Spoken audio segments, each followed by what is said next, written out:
Welcome back to Conflicts of Interest. This is episode 240. I'm the host, Kyle Anzalone. On today's show, I have updates on what's happening in Ukraine and the U.S. involvement in that war. So, a lot of important stuff on today's show. Share the show. It's at the Libertarian Institute. And you're definitely going to want to subscribe to the show somewhere because I'll have an extra episode out this week. Tomorrow, Connor Freeman, the co host, will be here to break down Biden's State of the Union address, which is at least reported now to have a lot about the situation in Ukraine. So I think we'll understand a lot more about the U.S. policy after tonight. But I did want to go through and do an update, especially what's happening on the ground in Ukraine today. So share the show. It's at the Libertarian Institute, libertarianinstitute.org. And then right there on the homepage, you can find the show. Also, all the writing I've been doing, a lot of it with Will Porter on all the current things going on in Ukraine and also some in the U.S. and other places in the world. So again, Libertarian Institute for that. We post the show on the blog at antiwar.com, on our social media accounts at Facebook and Twitter. The Twitter handle is at con_interest. You could donate to the show at Patreon and Subscribestar. We also take crypto. All that information in the show notes page, as well as all the information for our sponsor, Paloma Verde. PalomaVerdeCBD.com is where you go for high quality CBD products. 20% off when you use the promo code PEACE and spend $75 or more.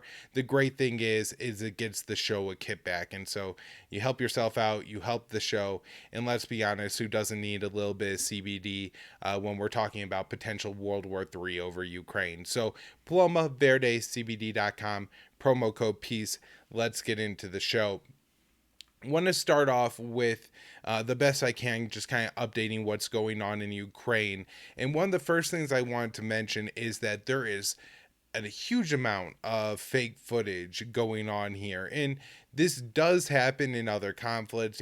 Things that are alleged to happen in Syria are actually from Palestine or something like that. Or you have cases where there's manufactured footage, right? This was going on during the Syrian war, where there was a group in Egypt, I believe, that was busted. They throw like drywall dust on people. They lay them in a big pile of rubble, and everybody gets quiet for 30 seconds while they film around, and then there you go, that's it, they're done.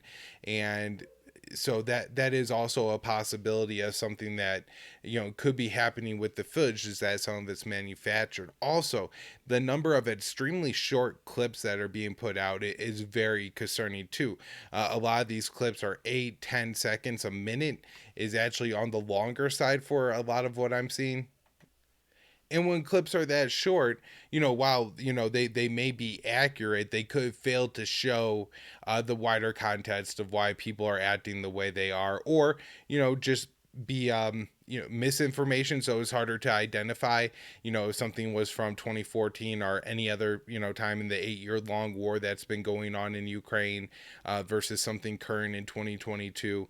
And I guess I've seen a lot of things that have been reported straight on mainstream news networks that have turned out to be completely false. On the last show, we broke down like the ghost of Kiev and the Snake Island and the tanker thing, our tank running over a car, all those examples. There was a alleged invasion of Odessa by water that didn't happen. So there are lots of fake stories going on even within the news, and they don't do a very good job of going back, and they never spend as much time, right?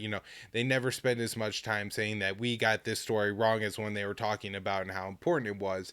But at the same time, some of these things just seem to be like dropped off, right? Like nobody really talks about. Maybe a guest will bring it up in passing, and that's all the real correcting that the news networks do for the fake information they put out. Now, it does seem that a couple of bombs did go off, dropped by Russia, missile strikes, whatever they were, in Ukraine today in a couple large cities. One targeting the TV tower in Kiev, and then another one that hit outside a government ministry building in a large Ukrainian city. It's reported by the Ukrainian side that 6 people died in that second strike.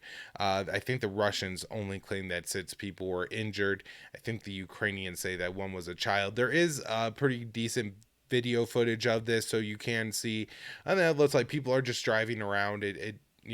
I suppose we don't exactly know who was in those cars and what that building was being used for, but it would not surprise me if several civilians were killed just based on the footage that has come out.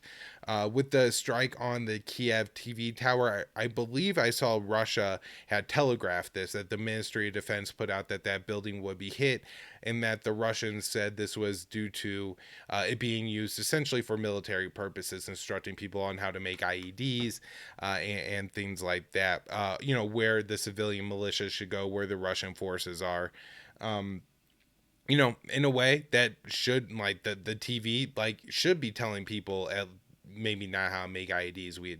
That's a different thing, but at least where the Russian forces are, if people are looking to flee Kiev or something like that, that they should be, I guess, aware of if they're going towards a Russian convoy or something. So it's kind of mixed on how much this is a legitimate military target and how much it's a civilian target, but nonetheless it's aggressive war waged by Vladimir Putin, and so it's destruction of unnecessary destruction of Ukraine's civilian infrastructure. But that is the reason. Now, some people speculate that the TV tower was taken out because this was going to be the start of a major Russian bombing campaign in Ukraine.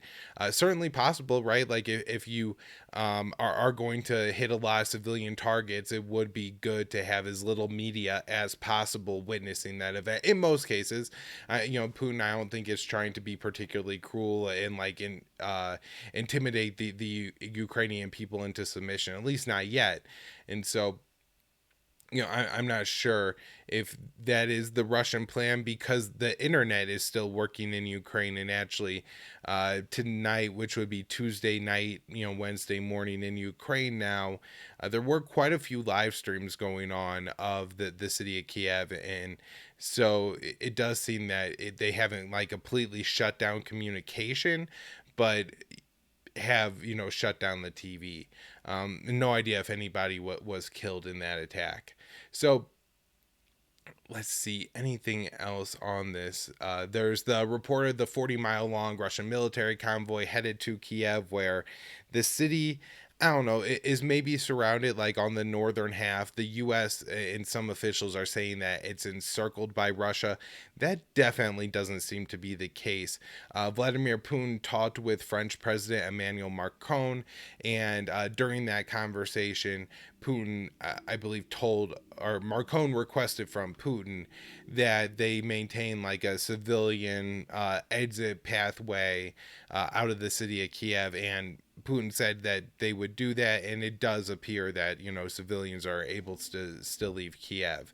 Now, there's the UN, I believe, is reporting that 600,000 people have fled Ukraine to either Poland or Romania.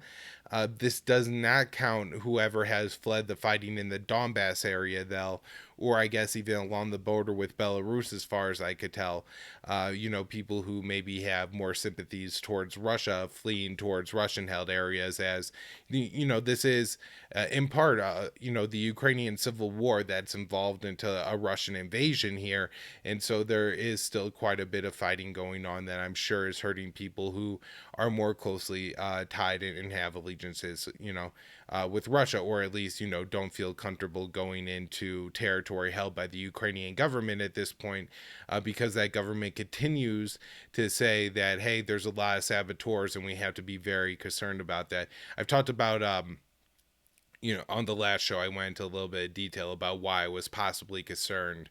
You're giving out weapons to people in general, and then you're telling them that there's potential Russian saboteurs everywhere.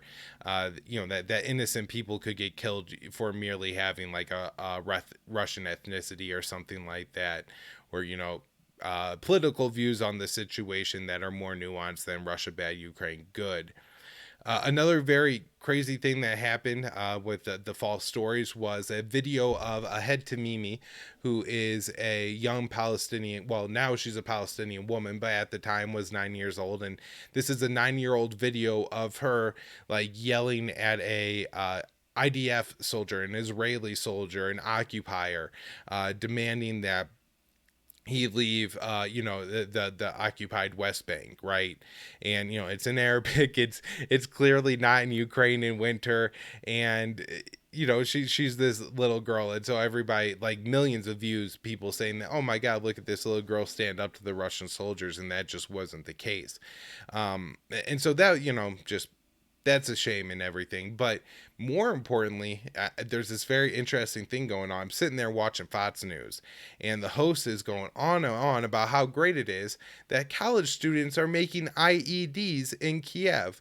Now, for the past 20 years, anybody making an IED was, at best, a Iranian fighter, and at worst, a Al Qaeda jihadist, and was deserving of a U.S. drone strike from anybody on Fox News. And the host even recognizes this. He's like, well, if this was somebody else, we would probably be saying that they were terrorists. But here we have them making IEDs.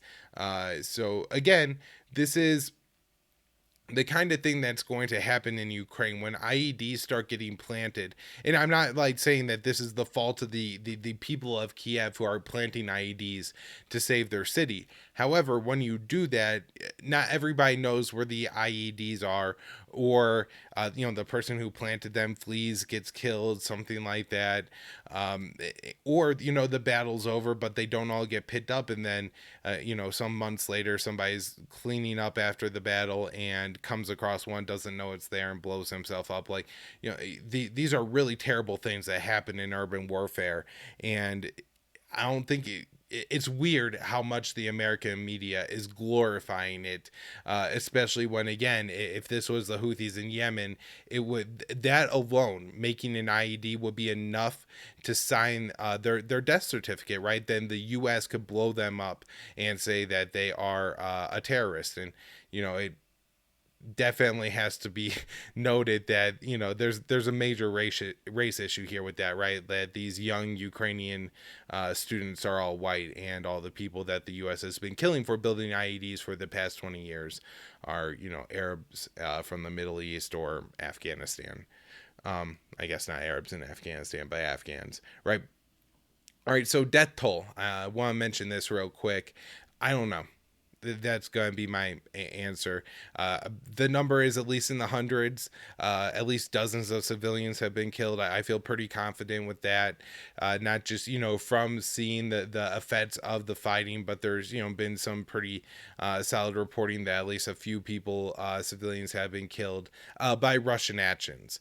Now, what is less certain to me, and it does seem that is some pretty heavy fighting going on in the Donbass region, particularly in some civilian areas. But there's really, as far as I could tell, no real good reporting on how many people are dying in that area. The Ukrainians, I think, are putting the number of Russians they've killed in the thousands. I've seen reports that put it like between 200 and 500. That seems more correct based on the damage that you can actually confirm and feel somewhat comfortable with has happened to Russian convoys and things like that. Unfortunately, videos get posted of dead soldiers on each side, and so you do know to some extent that some of this is going on, but it is hard to tell because, again, even if you see a bunch of videos, not all of them are real, and so anyways, there are people dying in Ukraine. I don't want to say that's not happening. The actual number, like I said, I don't know. I feel, again, comfortable saying a few hundred Russian soldiers, dozens of civilians, but that's it at this point.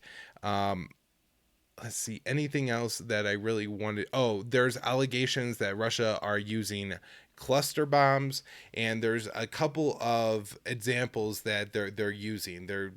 One is that they're using pictures of places where there's like 5 or 6 pop marts around a larger area, which I'm sure could mean that they're using cluster munitions. However, it seems also like it could be inaccurate shelling. And then there's a video that I saw that somebody verified on Twitter was alleging was a Russia dropping a cluster bomb, and it didn't seem like that to me. It just seemed like it was, some kind of series of strikes in what looked to be a civilian area, likely by Russia. But again, it's too short of a clip to actually identify the date, the time, the place, and everything like that. But assuming it's true, I don't think it even necessarily means that it was cluster munitions.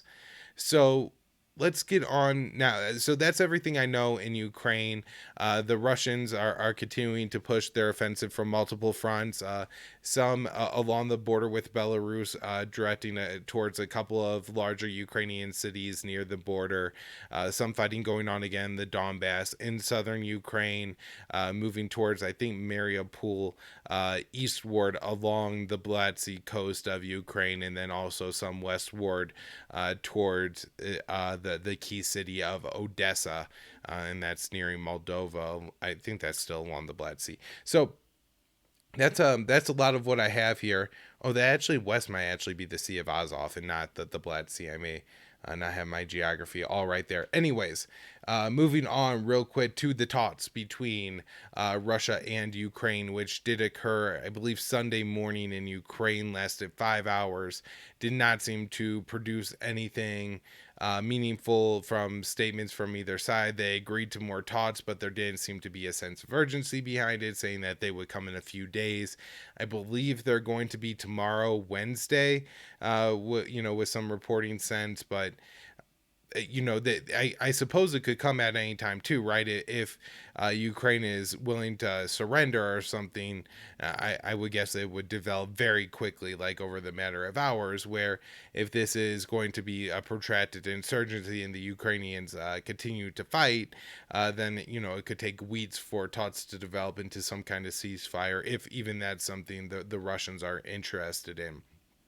Again, Putin did talk to the French president Macron, and it did seem that that was a 90-minute conversation that I think the French signaled could go somewhere, but it doesn't again seem like there's any urgency there, and there should be because there's a war going on. Let's now talk about the Western response. Sanctions. They announced swift sanctions on Russia. I don't think we yet know exactly what is going to be sanctioned. They're going to be on a select number of Russian banks. They're not going to target energy in general. And so this is all very important. It's caused a lot of problems in the Russian economy, likely going to cause a lot of long-term problems in the U.S. and Western economies. Some people are saying this doesn't go far enough and they want more sanctions on Russia. But it is important that they're levying these sanctions, and of course it is going to prevent probably any diplomacy between the U.S. and Russia for a long time to come. The U.S. is also committing to sending more weapons to Ukraine. The Biden administration is looking at sending hundreds of millions, and other countries are sending them as well, including Germany. I wrote up a story on that on antiwar.com that you guys could go and check out.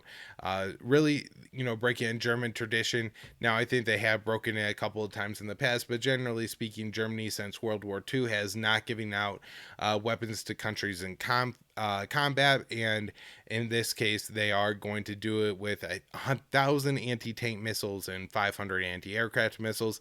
They also are allowing countries to fly weapons through German airspace to Ukraine, and approved Norway giving an artillery system that's of Russian origin to Ukraine. So Germany is gaining on this as well. There were reports that countries were going to give warplanes to Ukraine.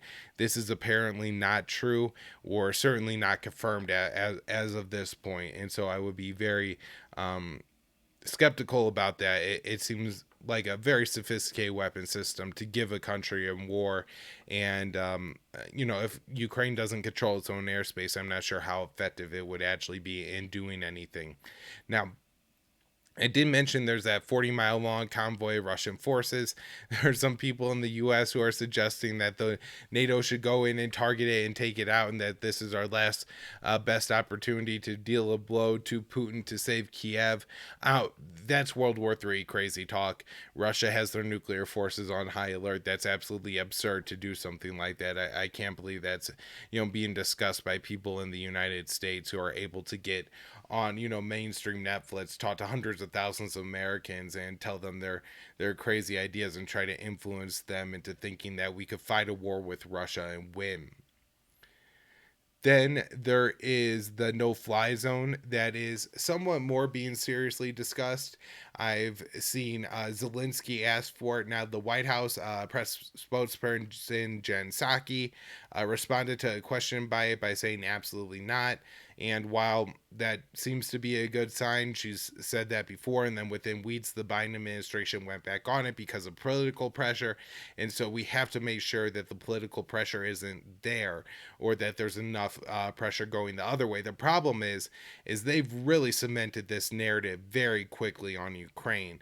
Everywhere you go on Facebook, you can't blue and yellow flags everywhere. I stand with Ukraine. Everybody's got to tell everybody about how much they love Ukraine. Everybody's posting obviously fake stories of the ghost of Kiev or the Russian or Ukrainian supermodel who's taken up arms. They're posting pictures of Zelensky in fatigues from 2 years ago, pretending that it's from 2 minutes ago and that the guys on the front lines fighting or something like that. Now, 2 weeks ago, everybody was saying that Zelensky was a clown and that the Ukrainians made a mistake electing a comedian as a president, and now he's the hero of the world because he hasn't surrendered to the Russians within 4 days. It's absolutely absurd how fast these narratives are changing, but the narratives are getting cemented, and they're starting to do thought control on it in mainstream media, where there's absolutely no limits on what you could do in support of Ukraine. And that does include this very disgusting video. And me and Will covered this at the Libertarian Institute. If you want to go check it out, you can. There is a video posted by the verified account of the Ukrainian National Guard. And they say it's a member of the Azov Battalion who's a member of the Ukrainian National Guard, dipping his bullets in pig lard to fire at the Muslim orts, is what he calls them. But, the Muslim fighters, the Chechens fighting for the Russians, right? And discuss, like the fact that this would get posted on an account and then Twitter won't take it down. Now they did put a flag on it after like 12 hours, but this followed a report from The Intercept that said a source from within Facebook was going to allow people to say positive things about the Azov Battalion, and I was able to go and find a couple of those posts. And so it does seem that The Intercept reporting may be correct, and that Facebook is again allowing people to support the Azov Battalion, which again is a somebody described them today as the Ukrainian equivalent of like Aryans, people, who believe that there's like Aryan supremacy in Germany, that, they believe in the supremacy of the Ukrainian ethnicity. There was a prosecutor of Ukraine, worked for Ukraine, like as a prosecutor, on the BBC, lamenting how blue-eyed, blonde-haired people were killing each other and things like that. We've gotten this rhetoric similarly from of media commentators in the West, saying how terrible it was, that cities are being destroyed and the civilizations are being destroyed, whether, looking back at the past 20 years of warfare. Well, those people in the Middle East were all savages, so it didn't matter when we killed them. But now this small, relatively small compared, like the U.S. invasion of Iraq or things like that, so far is the worst thing that's ever happened, because these people are different and deserve not to die, according to the U.S. mainstream press. And so that narrative, there's a lot of that narrative control going on. And people are dumping their Russian vodka. Another thing that myself and Will Porter covered at the Libertarian Institute is state governments are taking actions. In New Hampshire, live there, so I know this. You can't buy liquor anywhere but the state liquor stores are a bar. And so the state liquor stores have banned all Russian vodkas, products, things like that. The move was followed by leaders in Ohio, Pennsylvania, North Carolina. The governor of Texas, Abbott, asked his citizens not to buy or sell Russian products. And then Massachusetts may be going the furthest with a representative in their state legislature introducing a bill that would make it illegal to consume Russian-made products. Now, how the hell they would ever be able to enforce that, I have no idea. But that, just to understand the level of war hysteria we are now dealing with in the U.S., they've completely pivoted on the COVID narrative.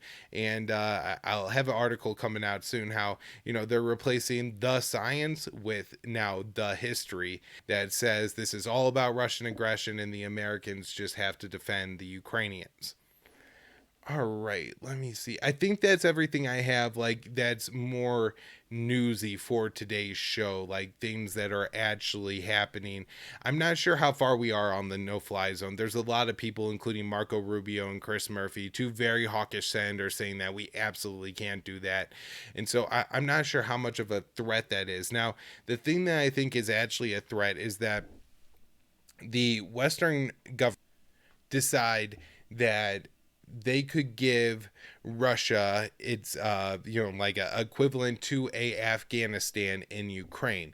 By this they mean support an insurgency in Ukraine that really causes problems for Russia and bleeds them to the point where at least I guess they can't project power anymore and return to the days of the 1990s when they really were unable to contest American dominance in any way.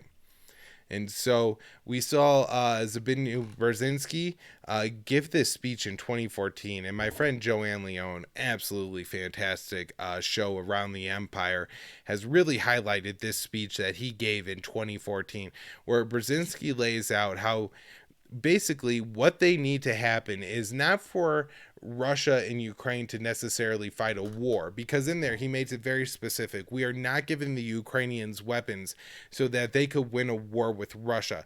We're giving Ukrainian weapons so they could fight an insurgency with Russia. And he was saying this 8 years ago. And whether or not the American leaders saw what Brzezinski was saying and decided to do it, that's what was done.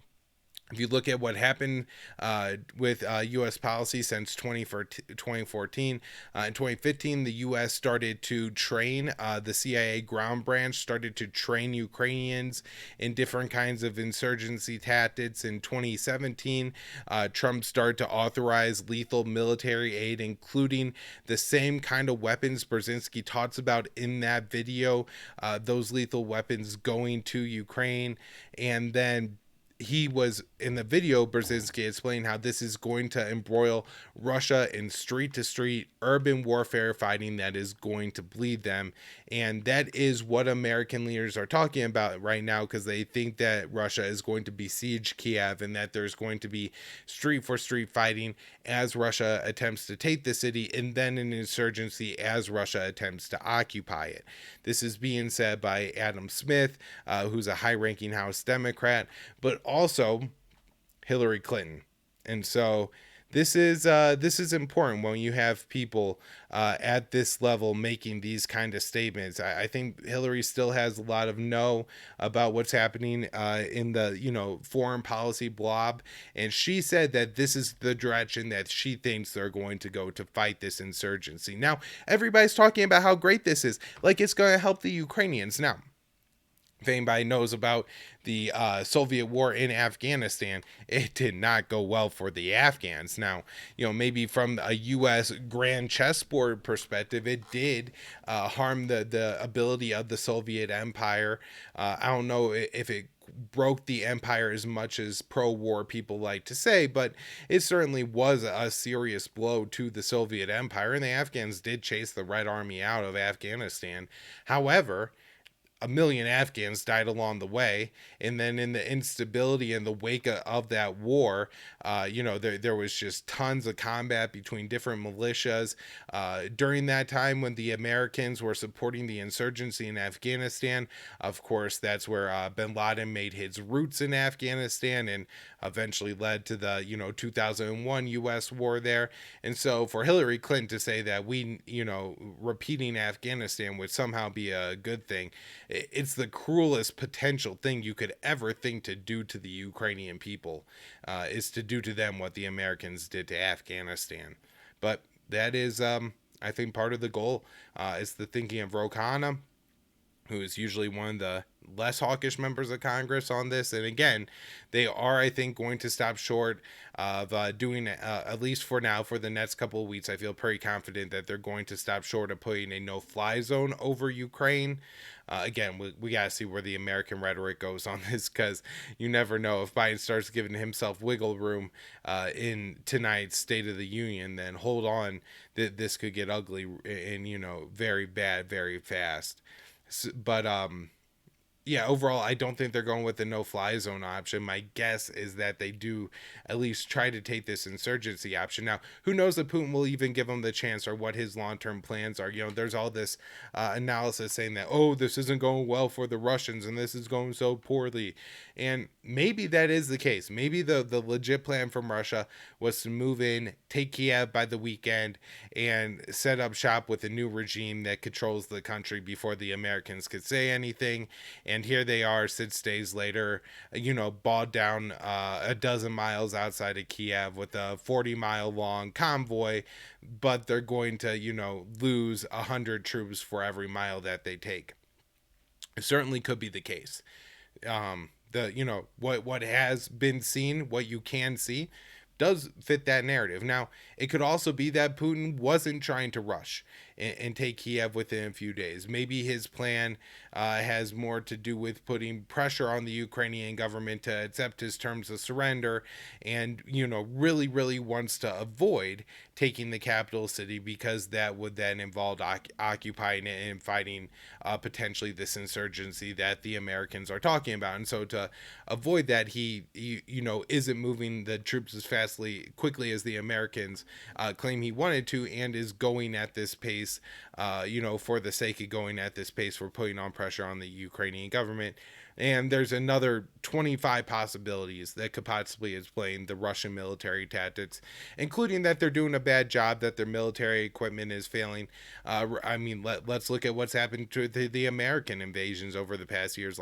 All these kinds of things happen, logistical problems. It does seem that at least some of that is going on. There's a lot of claim about a lot of Russian troops defecting. I have no idea about the truth of this or not. I haven't seen anything, and I do look, when people say it's not just like I roll my eyes and I say, oh, that never happens. I'm sure, it probably has happened a couple of times or something.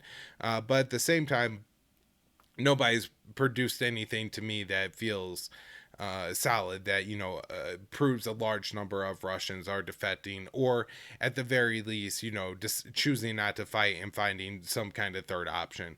It just it doesn't seem that there's a lot of evidence for that. War crimes on both sides are being reported, with Russians using cluster bombs, or what they call their vacuum bombs, which deprive people of oxygen. I think they're supposed to be there to maybe preserve infrastructure a little bit, but they kill large numbers of people in very cruel ways. I haven't seen definitive evidence of either, but I wouldn't be surprised if either is happening. On the other side, the Russians are claiming that Ukrainians have used white phosphorus. This seems very possible to me as well. There's been reports of targeting civilian structures. It seems Russian strikes have done that a few times. At the same time, even when you see a video of artillery hitting a target, and it seems like it would be Russia or Ukraine who would be firing on that target, you never know. Errant rounds, misfires, things like that. And so this is, again, why so much of this is on Vladimir Putin for choosing to wage this war, because once you break out a war, then terrible things happen, and it's not always intentional. But at the same time, people are responsible for the what happens in war for starting war, and that's where Vladimir Putin is. All right. I think that's what I have on my list. I'm sure me and Connor will do a lot more analysis. I didn't hit on every single topic on today's show. I don't want to do hour long on this situation every single time, but plenty more content to come this week. Plenty more analysis and discussing and breaking down what's happening here. This is really crucial. This is potential nuclear war. So follow the show, and I'll be back with more on later in the week.